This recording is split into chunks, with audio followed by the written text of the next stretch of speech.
Hi guys, Vipin here. Today we'll be talking about buyback of shares. Now, before we understand buyback of shares, let's look at what happens before a buyback. Now, usually what would happen is the company would have done something called as a stock split. Now, Infosys is in the news recently because they're offering a buyback. And now the reason why they're possibly doing a buyback is because they have done something like this in the past. In 1999, Infosys went on to do something called as a stock split. Now, what happens in a stock split? The face value of the share is split up. Now, in this case, the old face value of Infosys share was rupees 10. Now, the new face value here is rupees 5. So typically what's going to happen is if I have a share of Infosys, one share, after the stock split, I'll be having two shares of Infosys. Now, I'll not tell you how the market price is going to get affected, all that. There is a complicated set of mathematics behind that. They simply refer to it as a corporate action. Now, what's going to happen here? Since the face value has been split, there there is going to be more shares in circulation for the public. Every share I have is going to be split into another share. So effectively, the total shareholding I have gets doubled. So having one share becomes having two shares. Having about a lakh shares becomes about 2 lakh shares. Now this is something which has been referred to as a poison pill. Now I'll tell you why it's called as a poison pill in some time. But why does the company actually do something like this? Why bother splitting the face value from 5 to rupees 10? Sorry, from 10 to rupees 5. Now, one reason they could do this is because they feel giving dividends on rupees 5 is a lot easier than giving dividends on rupees 10. Now, what happens is a company gives you dividends based on your face value of the share. Now, let's say the company has given a dividend of 100%. Now, in 1999, 100% dividends on Infosys means 100% of rupees 10. That is, every share you have, you're going to get 10 rupees as the form of dividend by the company. Now, let's say you have the face value of rupees 5. Okay, the amount of dividend you would be giving per share would be just rupees 5. Now, you might say it doesn't really make a difference because if I still have two shares, I would still be getting rupees 10 compared to having one share and end up keeping rupees 10 from the share as a dividend. Now, that doesn't really work out so well. Now, shares are always something which is very sensitive in nature. You do not want to keep too many shares of any company.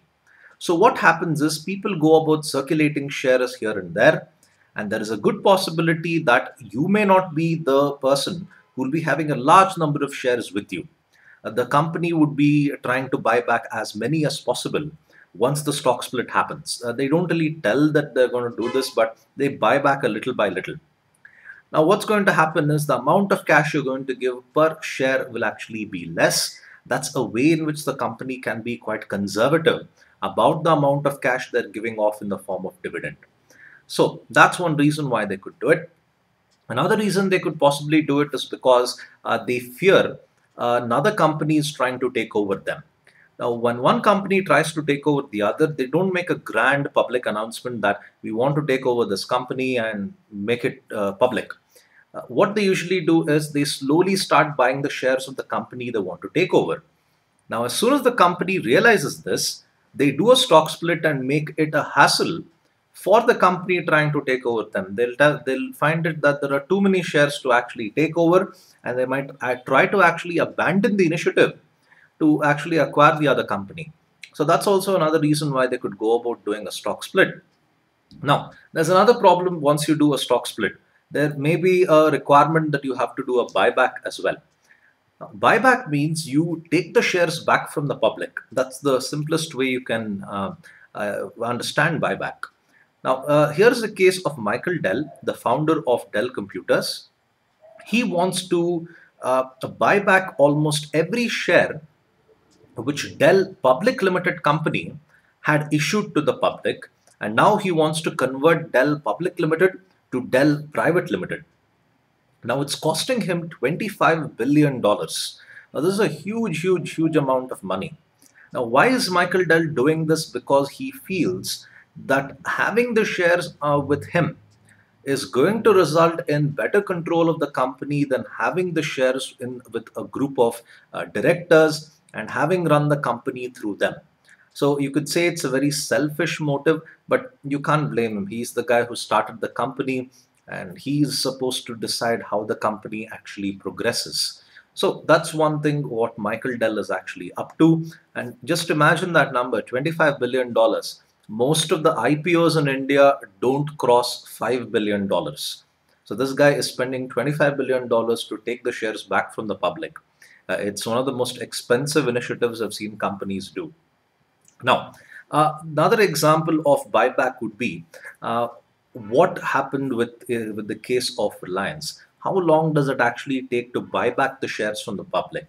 Now, remember, once you tell the public that we want to take back the shares at a particular price, which is usually well above the market price, it's not like everybody would be interested to give their shares back to you. Okay, take the case of Reliance. They wanted to go about doing a buyback, and they wanted to spend about 10,440 crores. Okay, but unfortunately, they couldn't really do all this. They ended up spending just about 38% of whatever budget they had allotted to take the shares back from the public. That comes to just about three, maybe 4,000 4,000 crores. That's all that they had to spend to take the shares back from the public. Now, like I said, it's not like everybody would be interested to give the shares back. Investors have got different mindsets. So when Reliance offered to buy back the shares in February 2012, the price which they offered was rupees 870. There might be a lot of investors who would say that 870 is not a price which I'm willing to give up the shares for. Maybe I feel that okay, the prices of the shares may go up to 1,000 rupees by the end of the year. So let me not give it back to Reliance right away and lose that profit which I can make from the market. So it's not always the case where every share you want to take back from the public comes back into your account. Buyback of shares is purely something which is optional. The shareholders are not really required to give back everything to the company. So remember, buyback is always a very expensive thing to do, and it takes a fairly long amount of time, a lot less time than the flyover projects in Bangalore.